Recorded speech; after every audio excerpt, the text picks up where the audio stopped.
अस्सलाम वालेकुम viewers, welcome to your YouTube channel. ये चैनल हमने मुख्तलिफ़ किस्म की मेडिकल इन्फॉर्मेशन आप तक पहुंचाने के लिए बनाया है और इसको मैनेज करेंगे डॉक्टर आबिद हुसैन अराई, जो कि मारूफ़ हैं होम्योपैथी वाला टाइटल से। इस चैनल पर हमारी ये पहली वीडियो है और मैं इस वीडियो में आपको एक होम्योपैथिक रेमेडी को समझाऊंगा। और सबसे पहले मैं उस रेमेडी का एक फ़ोटो यहाँ पेस्ट कर रहा हूँ और इस फ़ोटो से आप देखें और कोशिश करें इसको आइडेंटिफाई करने की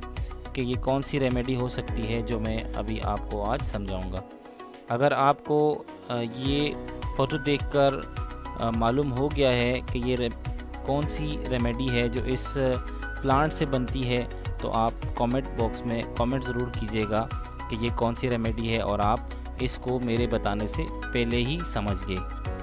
अब एक इमेज आपको स्क्रीन पर नज़र आ रही है, दूसरी इमेज भी मैं आपको दिखा देता हूँ। ये दूसरी इमेज है इसी हर्ब की जिससे एक होम्योपैथिक इम्पोर्टेंट मेडिसिन बनती है। और अगर आप पहली इमेज को देखकर ना समझे हों तो यकीनन आप इस इमेज को देखकर समझ गए होंगे। जो अभी भी नहीं समझे हैं कोई बात नहीं, मैं तो वैसे भी एक्सप्लेन करने जा रहा हूँ इसको। और अगर आपने इस प्लांट को पहचान लिया है तो कमेंट ज़रूर कीजिएगा कि आपने इस प्लांट को मेरे बताने से पहले ही पहचान लिया था। तो हम बात करें जी एकोनाइट की, यानी कि एकोनाइटम नेपेलस जिसका पूरा नाम है। तो ये जो पौधा है जिसकी मैंने आपको इमेज दिखाई, ये प्लांट जो है ये एकोनाइट के नाम से मशहूर है। और इस प्लांट को बहुत पहले से जो एक पॉइजनियस के तौर पर पहचाना जाता था कि ये अल्कोहॉल पॉइजनियस है और which are found at their highest concentration in root, यानी कि जो अल्कोहॉल पॉइजनियस है, जो अल्कोहॉल पॉइजन है, वो इस पौधे की रूट में जो है वो हाई कंसंट्रेशन में पाई जाती है। अगर हम इस पौधे के ओरिजिन की बात करें, यानी कि कहाँ पर ये पाया जाता है, तो ये पौधा जो है वो ग्रो करता है जो डैम्प शैडी माउंटेन्स होते हैं, यानी कि वो वाले एरियाज़ जो कि नमी वाले होते हैं और वहाँ पर साया होता है, यानी कि नमी वाले पहाड़ी इलाके वो जो जिनके ऊपर साया भी होता है पहाड़ों का, यानी कि पहाड़ों की जो नीचे के जो एरियाज़ होते हैं जहाँ पर एक तो धूप भी नहीं पड़ रही होती, यानी एक तो वहाँ पर जो है वो साया भी होता है और दूसरा वहाँ पर नमी भी होती है, तो वहाँ पर पाए जाते हैं। और वो कौन से रीजन्स हैं ख़ास तौर पर, वो यूरोप और जो सेंट्रल एशिया है वहाँ पर पाया जाता है। अच्छा, एकोनाइट को जो है वो कल्टीवेटेड भी किया जाता है, यानी कि इसको ग्रो भी किया जाता है, जो काश्तकारी करके काश्तकारी के ज़रिए भी एकोनाइट को जो है वो उगाया जाता है। तो गार्डन में इसकी खूबसूरती के लिए और वैसे भी मेडिसिनल प्लांट भी इसको जो है वो ग्रो कराया जाता है। अच्छा, एकोनाइट की अगर हम बात करें बैकग्राउंड की, तो यानी इस जो इसका बैकग्राउंड है वो आमतौर पर जो है ये यूज़ होता रहा है एक्सटर्नली, यानी कि एक्सटर्नली इसको इस्तेमाल करते रहे हैं एक्सेप्ट ऑन ब्रोकन स्किन। उस जगह पर इसको नहीं इस्तेमाल करते थे जो स्किन कहीं जिस जगह से ब्रोक हो चुकी होती थी या जिस जगह से वो स्किन जो है वो किसी भी वजह से जो है वो ब्रस्ट हो जाती थी, वहाँ पर इसको नहीं अप्लाई करते थे। अदरवाइज़ जो इंटरनल इंजरीज़ होती थी उसके लिए इसको इस्तेमाल करते थे to ease bruising and joint pain, यानी कि ऐसी इंजरीज़ जो कि इंटरनली होती थी और जो स्किन पे इफ़ेक्ट करती थी और स्किन का कलर भी चेंज कर देती थी और जो जॉइंट पेन होते थे उसके लिए इसको इस्तेमाल किया जाता था, but rarely use internally due to its toxic nature, क्योंकि इसकी जो नेचर थी वो टॉक्सिक थी, तो इसलिए इसको इंटरनली इस्तेमाल नहीं किया जाता था, सिर्फ एक्सटर्नली इसको अप्लाई किया जाता था और उसी से इसके फ़ायदे हासिल किए जाते थे। हम अगर इसकी प्रिपरेशन की बात करें, होम्योपैथिक रेमेडी इससे कैसे प्रिपेयर की जाती है इस प्लांट से, तो होल प्लांट जो है इंक्लूडिंग रूट जो है उसको उखाड़ा जाता है, ठीक है, जब उस के अंदर फ्लावरिंग हो रही होती है। यानी कि जो फ्लावरिंग सीज़न होता है उस फ्लावरिंग सीज़न के अंदर इसको खोद कर निकाला जाता है और उसके बाद इसको चॉप किया जाता है, यानी कि छोटे छोटे टुकड़ों में तकसीम किया जाता है और उसके बाद इसको मैसरेटेड कर देते हैं अल्कोहल के अंदर, यानी कि इसको अल्कोहल के अंदर भिगो कर रख देते हैं कुछ अरसे के लिए। कॉमन नेम जो इकोनाइट का है वो इकोनाइट या मॉन्क्सवुड है या वॉव्स बैनी है, ब्लू रॉकेट भी इसको कहा जाता है। इसी तरीके से इसको फेरियर्सकेप भी कहा जाता है और उर्दू के अंदर इसको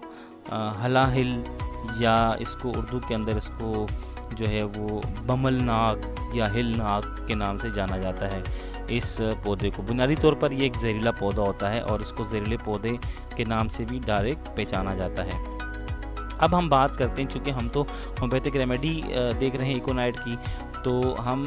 चूँकि हम तो बॉटनी नहीं देख रहे इसकी, हमने तो होम्योपैथिक रेमेडी देखनी है कि जो इकोनाइट से होम्योपैथिक रेमेडी बनती है उसके क्या जो है इस्तेमालात हैं या उसको हम कैसे इस्तेमाल करते हैं। तो चूँकि ये पॉलीक्रिस्ट रेमेडी है तो उसकी तरफ डिटेल में जाने से पहले मैं आपको इसके की सिम्टम बता देता हूँ कि की सिम्टम क्या होते हैं इसके, यानी कि जो उसके ख़ास सिम्टम हैं वो क्या होते हैं जो आपके माइंड में हर सूरत में होने चाहिए। सबसे पहली बात तो आपके जहन में होनी चाहिए कि जो भी कंप्लेन है वो ट्रिगर्ड होती है शॉक से या एक्सपोजर टू कोल्ड वाइन से, यानी कि मरीज़ को शॉक होता है, वो शॉक किसी भी किस्म का हो सकता है, हाइपोवोलेमिक शॉक हो सकता है, ठीक है ना, इसी तरीके से वो कार्डियोजेनिक शॉक हो सकता है, ऑब्स्ट्रक्टिव जो शॉक होता है वो हो सकता है, या डिस्ट्रप्टिव जो शॉक होता है वो हो सकता है, कोई भी शॉक हो सकता है। तो अगर पेशेंट को शॉक हो तो उसकी वजह से हो सकती हैं जो सिम्टम्स हैं, जो कंप्लेन हैं वो अराइज हो सकती हैं, या मरीज़ को जो है वो ठंडी जो हवाएं हैं वो अगर मरीज़ को ठंडी और जो खुश्क हवाएं होती हैं मरीज़ को अगर वो जो है एक्सपोजर कर जाएं, अगर वो मरीज़ को लग जाएं तो उसके नतीजे में जो है मरीज़ को सिम्टम्स आते हैं। यानी कि कोई ऐसा पेशेंट जिसको शॉक हुआ हो किसी भी किस्म का और उसको ठंडी हवाएँ जो है लगी हों या ठीक है उससे एक्सपोजर हुआ हो, यानी कोई शख्स बाइक पे जा रहा है, ठंडी हवा चल रही है और उसने कोई कवरिंग नहीं की हुई, उसकी वजह से उसको जो है ना वो नज़ला ज़ुकाम हो जाता है, बुखार हो जाता है, वो मैं भी आपको डिटेल में आगे जाकर बताता हूँ। तो जो कॉज़ है अगर आपने उसको आइडेंटिफाई कर लिया कि इस पेशेंट को जो सिम्टम हैं ये सारे के सारे सिम्टम उस पेशेंट को कोल्ड एक्सपोजर से हुए हैं या शॉक से हुए हैं, तो उस ये की सिम्टम है इकोनाइट का। इसी तरीके से पैनिक अटैक्स हैं एंड फेयर ऑफ डेथ है, यानी कि मरीज़ को जो है मुख्तलिफ़ किस्म के पैनिक अटैक होते हैं और मरीज़ को जो है वो फेयर ऑफ डेथ होता है। ये चीज़ें जो हैं वो मार्क हैं, की सिम्टम हैं। इसके साथ एक्यूट इन्फेक्शंस होते हैं ऑफ सडन ऑनसेट, यानी कि वो वाले इन्फेक्शन जो कि बहुत ही सडनली होते हैं और अचानक से होते हैं, उसमें इन्फ्लुएंजा भी हो सकता है, येलो फीवर भी हो सकता है, इबोला भी हो सकता है। और पेशेंट इतना पैनिक अटैक होता है पेशेंट को, इसको इतना फेयर होता है पेशेंट को कि वो पेशेंट जो है अपनी मौत तक का टाइम भी बता रहता है कि मैं इस वक्त जो है वो मर जाऊंगा। ठीक है, तो आप देख सकते हैं जैसे इस इमेज में मैंने आपको दिखाया हुआ है कि या तो पेशेंट को शॉक की वजह से सिम्टम्स जो है उसके आए हों, कंप्लेन उसको आई हों, या पेशेंट को जो है वो कोल्ड एक्सपोजर हुआ हो, कोल्ड वाइंड्स पेशेंट को लगी हों, या तो इनकी वजह से सिम्टम अराइज हों। और जो सिम्टम हैं ख़ास तौर पे उसमें पेशेंट को जो फेयर ऑफ डेथ है और उसका वो टाइम लिमिट भी बता रहता है, या फिर एक्यूट इन्फेक्शन हो जो सडनली पेशेंट को हुए हों, अचानक से पेशेंट को हुए हों, एकदम से पेशेंट को हुए हों, तो उनमें आप इकोनाइट का इस्तेमाल कर सकते हैं और आपको इसको इस इकोनाइट का बहुत अच्छा रिज़ल्ट मिलेगा। अब हम मज़ीद जो है इसकी बात करते हैं इकोनाइट की, तो हिस्टोरिकली अगर हम इसको देखें इकोनाइट को, तो ये डेडली जूसेस हैं जो dried from this plant were used as an arrow poison, यानी कि हिस्ट्री में क्या किया जाता था कि इसके पौधे से जो है वो जूस बनाकर उसको एरो पॉइजन के तौर पे इस्तेमाल किया जाता था, यानी कि हमारे जो वाइटल ऑर्गन्स हैं उनको हिट करने के लिए इस्तेमाल किया जाता था। ठीक है, उसमें ब्रेन को और हार्ट को हिट किया जाता था। ठीक है, इसीलिए इसका नाम जो है वो इकोनाइट वहाँ से पड़ गया। ठीक है, जो एक ग्रीक जो है वर्ड अकोन या डार्ट, यानी कि डार्ट का मतलब भी तीर या एरो होता है, until the homeopathic remedy was prove, जब तक होम्योपैथिक रेमेडी इससे नहीं प्रूव हुई थी। और होम्योपैथिक रेमेडी हनीमन ने 1805 में जो है वो प्रूव की थी और उसमें aconite was used only externally in medicine. उससे पहले क्या था कि जो इकोनाइट थी वो सिर्फ़ और सिर्फ एक्सटर्नल इस्तेमाल की जाती थी मेडिसन में। जब हनीमन ने इसको फिर इसको प्रूव किया, इस पर एक्सपेरिमेंट्स किए, तो उन्होंने फिर उसके बाद क्या हुआ जी, aconite became popular alternative to the modern practice of bloodletting. यानी कि जो उस ज़माने में मॉडर्न किस्म की जो टेक्निक हुआ करती थी या मॉडर्न जो ट्रीटमेंट हुआ करती थी, जिसको ब्लड लेटिंग कहा जा रहा था, यानी कि मुख्तलिफ इन्फेक्शंस को निकालने के लिए ब्लड को निकाला जा रहा था, तो फिर उस सिस्टम में इकोनाइट का इस्तेमाल जो है वो शुरू हो गया। और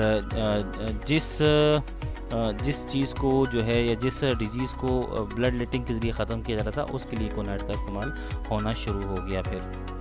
अच्छा, for the treatment of acute fevers and inflammations, यानी उस वक्त जो एक्यूट इन्फ्लामेशंस होती थी या फीवर होता था, उसके लिए मैंने बताया जैसे आपको कि ब्लड ड्रा करके, ब्लड निकाल कर उसको जो है ख़त्म किया रहा था। अब उसकी जगह पे अल्टरनेट जो है वो हो गई थी इकोनाइट, और इकोनाइट ने इसकी जगह ले ली थी। यानी कि पेशेंट को जो एक्यूट फीवर होते थे, जो एक्यूट किस्म की इन्फ्लामेशंस होती थी,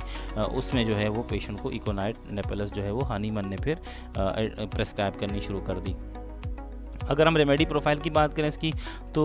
होम्योपैथ्स जो हैं वो कंसिडर करते हैं using aconite for people who are excitable, यानी कि वो लोग जो जोशीले होते हैं उनके लिए जो है वो होम्योपैथिक डॉक्टर इसको प्रेस्क्राइब करते हैं। जनरली हेल्दी होते हैं इकोनाइट के पेशेंट और बहुत ही strong but develop illness rapidly, बहुत मजबूत होते हैं लेकिन उनको इलनेस जो है वो बहुत जल्दी आ जाती है, अचानक से आ जाती है और तेज़ी से आ जाती है, ठीक है। And exhibit a marked sinking of strength, और जो उनके ऊपर जो एक ख़ास किस्म की जो ताकत में वो डूबे हुए पेशेंट होते हैं और वो नुमाइश कर रहे होते हैं ख़ास किस्म की ताकत में डूबे हुए, यानी कि ताकतवर किस्म के होते हैं, तगड़े किस्म के होते हैं। और फिज़िकल एंड मेंटल सिम्टम्स की अगर हम बात करें तो are like a great storm, जो फिज़िकल सिम्टम होते हैं पेशेंट के और जो मेंटल सिम्टम होते हैं पेशेंट के, वो एक तूफ़ान की तरह आते हैं, जैसे कोई तूफ़ान सा आ गया हो, अराइजिंग सडनली, के अचानक से आते हैं, ठीक है, बट आल्सो सबसाइडिंग क्विकली, जैसे ही वो आते हैं वैसे ही वो ख़त्म भी हो जाते हैं। यानी कि जिस तरह तूफ़ान होता है कि तूफ़ान अचानक से आता है, ठीक है ना, और वो फिर सबसाइड हो जाता है जल्दी से ही, इसी तरीके से इकोनाइट के सिम्टम भी पेशेंट पर अपीयर होते हैं और वो सबसाइड हो जाते हैं। Patterns of behaviour are characterised by intense fear, अगर हम इसके बिहेवियर की बात करें तो शदीद किस्म का फेयर पाया जाता है पेशेंट में, एंजाइटी पाई जाती है, यानी पेशेंट को बेचैनी पाई जाती है, और रेस्टलेसनेस होता है पेशेंट, यानी कि पेशेंट बेचैन होता है और हेजिटेशन उसको होती हैं। With susceptibility to extreme phobias, यानी कि मरीज़ के अंदर ससेप्टेबिलिटी जो है वो ज़्यादा हुई होती है मुख्तलिफ़ किस्म के फ़ोबियाज़ में, मुख्तलिफ़ किस्म के डर खौफ में, ठीक है। पैनिक अटैक्स जो हैं पेशेंट को होते हैं, यानी कि घबराहट के झटके पेशेंट को होते हैं। एंड फेयर ऑफ डेथ, और जो फेयर ऑफ डेथ है वो बहुत मार के इस रेमेडी में। Physical symptoms often develop as a result of shock, जो फिज़िकल सिम्टम होते हैं, जैसे मैंने आपको पहले ही बता दिया था कि शॉक जो है वो कॉज कर सकता है इकोनाइट के सिम्टम्स को, तो जो फिज़िकल सिम्टम्स हैं वो आमतौर पर डेवलप होते हैं किसी भी शॉक के नतीजे में या फेयर के नतीजे में, और एक्सपोजर टू कोल्ड, या उसको ठंड लगने से, या ड्राई वाइंड्स, या जो खुश्क हवाएँ हैं वो अगर पेशेंट को लग गई हों, या ओकेजनली इंटेंसली हॉट वेदर, और कभी कभार ऐसा भी होता है कि शदीद किस्म का अगर हॉट वेदर हो तो वो भी पेशेंट के सिम्टम जो है, फिज़िकल सिम्टम जो है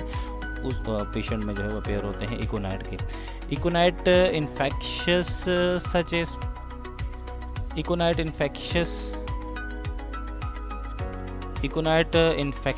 सच as colds and cough can be treated with the remedy, जो इकोनाइट के इस तरह के इन्फेक्शन होते हैं, कोल्ड वाइंड से हुए हों या किसी फेयर से हुए या किसी शॉक से हुए हैं, उसमें जो है वो नज़र ज़ुकाम भी शामिल है, तो उसको इस रेमेडी से आसानी से ट्रीट किया जा सकता है, पार्टिकुलरली एट देयर ऑनसेट, और यानी कि ख़ास तौर पर जैसे ही वो हुए हों, यानी कि मरीज़ को आज ही शाम को एक्सपोजर हुआ है और आप मरीज़ आपके पास आता है तो आप उसको रेमेडी दे दें इकोनाइट, तो बहुत अच्छा काम करती है। नेक्स्ट डे पर या जैसे जैसे वो डिले होता रहेगा तो फिर उसकी रेमेडी चेंज होती रहेगी। तो जैसे ही सिम्टम पेशेंट को एक्सपोजर हुआ और सिम्टम ऑनसेट हुए, यानी कि किसी भी किस्म का पेशेंट को अटैक हुआ, चाहे शॉक हुआ हो, चाहे उसको कोल्ड वाइन से जो है ना वो पेशेंट अटैक हुआ हो पेशेंट पे, तो अगर आप उसको उसी वक्त या उसी की थोड़ी देर बाद अगर आप इकोनाइट प्रेस्क्राइब प्रेस्क्राइब कर देंगे तो पेशेंट को जो है वो बहुत ज़्यादा फ़ायदा होगा। इकोनाइट में आल्सो भी प्रेस्क्राइब्ड फॉर एंजाइटी स्टेटस, जो एंजाइटी स्टेटस होते हैं, घबराहट के जो स्टेटस होते हैं उसके लिए भी पेशेंट को दी जा सकती है। बेचैनी के जो स्टेटस होते हैं उसके लिए भी पेशेंट को जो इकोनाइट दी जा सकती है। And for mothers and infants during,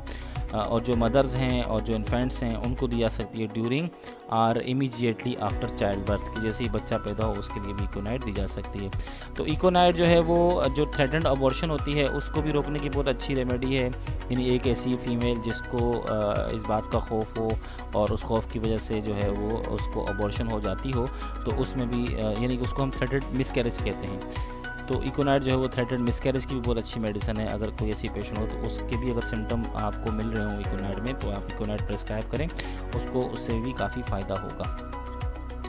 अच्छा, अब हम बात करते हैं इकोनाइट की रिस्पायरेटरी इन्फेक्शन की। मैं इस वीडियो में सिर्फ आपको वो चीज़ें बताऊंगा जो आपको प्रैक्टिस में काम आती हैं या जिनको आप समझकर जो है अपनी प्रैक्टिस को आसान बना सकते हैं। बल्कि मैं ऐसा नहीं चाहूँगा कि आपको मैं एक जो लंबी, जैसे डॉक्टर कैंट साहब के लंबे लेक्चर हैं तो उन सारे लेक्चर्स को मैं समझाऊँ, बल्कि मैंने इसको समराइज़ किया है। समंदर को कुजें बंद करने की कोशिश की, जैसे मैंने आपको पहले ही बताया था। सिम्टम्स जो हैं, अगर एक्यूट रिस्पायरेटरी इन्फेक्शन की हम बात करें तो उसमें सिम्टम्स जो हैं वो कोल्ड और influenza symptoms that set in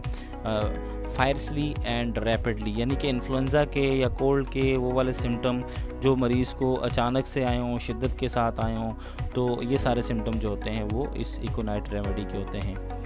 specially after exposure to cold, यानी कि जो ये बात है बहुत मार्क है कि ख़ास तौर पर जैसे ही कोल्ड लगे पेशेंट को, जैसी ठंडी हवा लगे पेशेंट को, जैसी ठंडी खुश्क हवा पेशेंट को लगे तो पेशेंट को सिम्टम आ जाए, पेशेंट को इन्फ्लुएंजा हो जाए, यानी इन्फ्लुएंजा वाले सिम्टम आ जाएँ, पेशेंट को कोल्ड हो जाए, ठीक है ना, नज़ला ज़ुकाम हो जाए, तो आप इकोनाइट जो है उस पर अप्लाई कर सकते हैं। देयर मे बी केटारा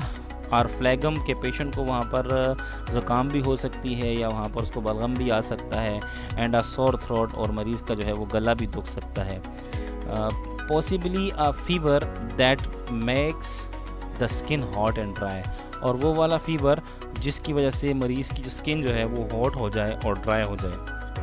इसी तरीके से मरीज़ जो है वो उसका जो क्रॉप है, यानी कि जो गले की सोजिश होती है, ये भी इस रेमेडी की आम जो है वो सिम्टम है। लेकिन ये बात हमेशा आप याद रखें कि ये आफ्टर एक्सपोजर टू कोल्ड या ड्राई वाइंड स्पेशली हो। इसके अलावा भी अगर पेशेंट को ऐसे सिम्टम आ रहे हैं और आपको लगता है कि उसमें इकोनाइट के सिम्टम है तो आप अप्लाई कर सकते हैं। लेकिन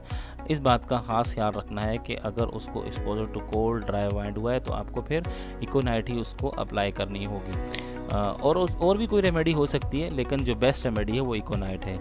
अच्छा जी, हम बात कर रहे थे गले की सोजिश and other acute chest infections भी हो सकते हैं। May give rise to breathlessness, यानी कि वो इस बात को बढ़ा सकते हैं, इस सिम्टम को बढ़ा सकते हैं। अगर क्रॉप होता है, गले की सोजिश होती है या एक्यूट चेस्ट इन्फेक्शन होता है तो उसकी वजह से मरीज़ की जो ब्रीथलेसनेस है वो जो है बढ़ जाती है, उसमें इजाफा हो जाता है, यानी कि मरीज़ को शॉर्टनेस ऑफ ब्रीथ होना शुरू हो जाती है। Burning heat in the chest, मरीज़ को बर्निंग हीट हो सकती है चेस्ट में। एंड हॉर्स, मरीज़ की जो हॉर्स वाइस है वो हो सकती है, यानी कि उस मरीज़ को जो आवाज़ है वो बैठ सकती है, बैठ जाएगी। ड्राई बैरकिंग कफ, यानी कि मरीज़ को जिसको हम कुत्ता खांसी कहते हैं, खांसी खुश्क और कुत्ता खांसी हो सकती है या काली खांसी भी कहलाती है। स्लीप इज़ फ्रीक्वेंटली रेस्टलेस, जो मरीज़ की नींद है वो बार बार रेस्टलेस होती है, मरीज़ को बेचैनी होती है। एंड एजिटेटेड, यानी कि जो मरीज़ है उसका जो ज़हनी बेचैनी है उसको उसमें मार्क होती है। At such times the face में बी हॉट, कि मरीज़ का जो चेहरा है वो भी हॉट होता है और फ्लश्ड होता है। एंड स्वेलन होता है, यानी कि भरा हुआ होता है। खून का जो दबाव है, खून का जो बहाव वो चेहरे की तरफ ज़्यादा होता है, जिसकी वजह से चेहरा फ्लश्ड और स्वेलन नज़र आता है। Although upon raising it may become very pale, और ये भी हो सकता है कि अगर ये सिम्टम्स के बढ़ते हैं तो मरीज़ का जो चेहरा है वो पेल हो जाए। Severe headache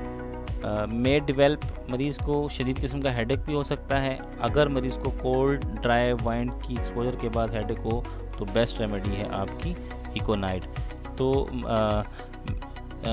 accompanied bye ranging thrust, ठीक है, यानी कि जो मरीज़ इसके साथ साथ हेडेक के साथ साथ मरीज़ को शदीद किस्म की जो है वो साथ में प्यास भी होगी। ऑफन फॉर कोल्ड ड्रिंक्स, मरीज़ जो है ठंडा पानी पीना चाहेगा, ठंडे पानी, यानी कि सर में दर्द होगा तो सर में दर्द के साथ मरीज़ को ठंडे पानी की ख्वाहिश होगी और ठंडे पानी की ख्वाहिश जो है वो मरीज़ को ज़्यादा होगी। The mouth may test bitter, जो मुंह है उसका जायका जो है वो बिटर टेस्ट हो सकता है। So that everything except water taste bad, हर चीज़ का जायका मरीज़ को जो है वो बुरा लगेगा, बैड होगा माँ सवाए पानी के। The skin is hyper sensitive, जो स्किन है वो हाइपर सेंसिटिव होगी, causing a marked aversion to being touch, और इतनी हाइपर सेंसिटिव होगी कि मरीज़ टच भी नहीं करने देगा और मरीज़ के जो सिम्टम है वो टच करने से बढ़ जाएंगे और मरीज़ ये चाहेगा कि उसका जो कपड़ा लग रहा है वो कपड़ा भी ना टच हो। और सिम्टम जो हैं, जो एक्यूट रिस्पिरेटरी सिम्टम्स हैं, उसमें कब बेटरी आएगी, कब वो उनमें बेटरमेंट कब आएगी या उन सिम्टम में कमी कब होगी। जैसे ही मरीज़ जो है उसको गर्म जो है गर्मी लगती है या गर्म कमरे में उसको वो लेके जाता है या गर्म कमरे में उसको ले जाया जाता है, ठीक है, या मरीज़ जो है लेटता है या मरीज़ जो है ना फ्रेश एयर में जाता है तो उसके सिम्टम्स में कमी आती है, बेटर होते हैं उसके सिम्टम। और सिम्टम्स वर्स कब होते हैं? फॉर हीट, जैसे ही मरीज़ को हीट लगती है। फॉर स्टफ़ी रूम्स, वो वाले कमरे जिसके अंदर रश होती है या जो स्टफ़ी होते हैं, जो for laying on the affected area, जो अफेक्टेड एरिया उसके ऊपर अगर मरीज़ लेट जाए। फॉर वॉकिंग, जब मरीज़ चलता है, और एट नाइट, रात में। फॉर म्यूज़िक, और जैसी म्यूज़िक जो है वो मरीज़ सुनता है तो उसके सिम्टम वर्स हो जाते हैं। अब हम बात करते हैं आई एंड एयर इन्फेक्शंस की, यानी कि इकोनाइट में जो आई और एयर के जो इन्फेक्शन होते हैं, चूँकि इकोनाइट आई एयर इन्फेक्शन में भी बहुत अच्छा रिज़ल्ट हमें देती है। तो इन्फ्लेम्ड आइज़ विद इचिंग, मरीज़ की जो आंखें हैं उनके अंदर हमें सोजिश नज़र आएगी और साथ में ख़ारिश होगी। बर्निंग पेन, जलन वाला दर्द होगा, टिपिकली ड्यू टू इंजरी, जो आमतौर पर इंजरी की वजह से हुआ हो या जो है मरीज़ को कंजक्टिवाइटिस की वजह से जो है हुआ हो। The eyes may be over sensitive to light, मरीज़ की जो आंखें हैं वो ओवर सेंसिटिव होंगी लाइट से।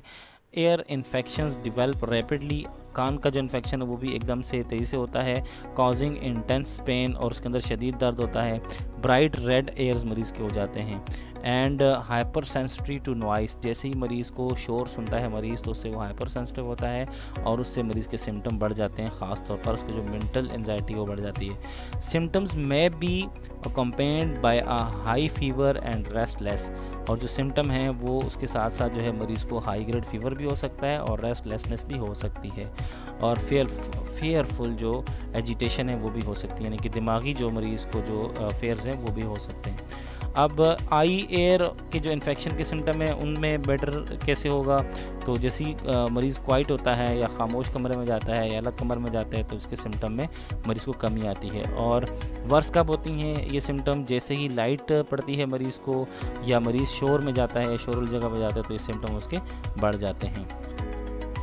अच्छा, फेयर शॉक एंड एंजाइटी। अब हम बात करते हैं इसके फेयर शॉक एंड एंजाइटी की। मैंने इससे पहले इस रेमेडी की वो चीज़ें बता दी जिनको आप इस्तेमाल करते हुए क्लिनिक में, जिनको समझते हुए आप क्लिनिक में इसका इस्तेमाल कर सकते हैं। जो फेयर की बात है, जो शॉक की बात है और जो एंजाइटी की बात है, इसको मैंने सबसे आखिर में इसलिए एक्सप्लेन किया क्योंकि ये सिम्टम लेकर पेशेंट हमारे पास बहुत कम आ रहे होते हैं या हमें ये सिम्टम पेशेंट के खोजने पर मिल रहे होते हैं। लेकिन इससे पहले जो मैंने आपको सिम्टम बताए सारे वो सिम्टम हैं जिनको आप समझते हुए इकोनाइट को समझ सकते हैं, और इकोनाइट को जब आप प्रेस्क्राइब करना शुरू करेंगे तो आपको खुद ही अंदाज़ होगा कि कितनी ज़बरदस्त रेमेडी है ये। सिम्टम्स जो हैं acute fear and anxiety accompanied by great restlessness, यानी कि जो मरीज़ के सिम्टम होते हैं फेयर के, एक्यूट फेयर के और एंजाइटी के, वो शुरू होते हैं मरीज़ की बहुत ज़्यादा रेस्टलेसनेस के साथ, एंड शॉक, और मरीज़ के शॉक होने के साथ, यानी कि मरीज़ को किसी वजह से मरीज़ शॉक्ड हुआ हो। स्टेरिंग आइज़ विद डायलेटेड, यानी कि जो मरीज़ हैं उसकी जो आइज़ हैं वो ऐसे घुरने वाली होती हैं, स्टेरिंग आइज़ होती हैं, और जो पीपल्स हैं वो मरीज़ के डायलेट होते हैं। Symptoms may be due to shock after witnessing a violent or frightening, यानी कि जो मरीज़ के सिम्टम है वो किसी वजह से भी उसको शॉक लगा हो, उसने अपनी आंखों से कोई खौफनाक मंज़र देख लिया हो, किसी का कत्ल होता हुआ देख लिया हो, या कोई ऐसी जो है ना वो गमज़दा जो है वो इवेंट उसने देख लिया हो, उसके सामने गमज़दा इवेंट हो, तो फिर उसके बाद जो है मरीज़, तो फिर सारे सिम्टम जो है पेशेंट के उस वक्त ट्रिगर्ड होते हैं। Such as fear of flying, कि मरीज़ को जो है वो फ्लाइंग करने का भी खौफ होता है, यानी कि मरीज़ जो है वो अगर उसको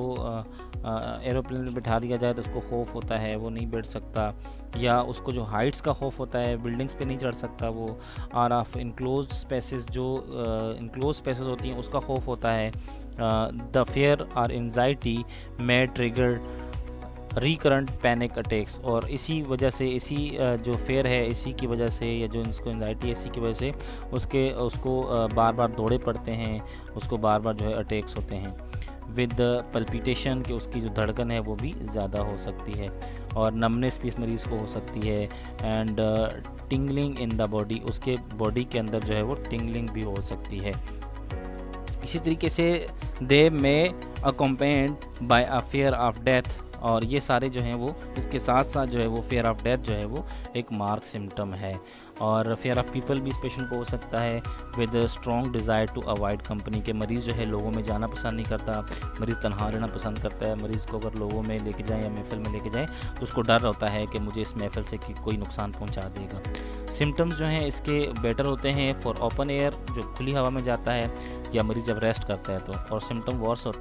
होते हैं फॉर स्टफ़ी रूम्स, जो स्टफ़ी रूम्स होते हैं, या फॉर क्राउड्स, जब मरीज़ क्राउड में जाता है, एट नाइट या रात के वक्त मरीज़ के सिम्टम जो है वो ज़्यादा हो जाते हैं। अब प्रॉब्लम्स इन लेबर, ये मेडिसिन बहुत अच्छा जो रिज़ल्ट देती है लेबर के दौरान। तो सिम्टम्स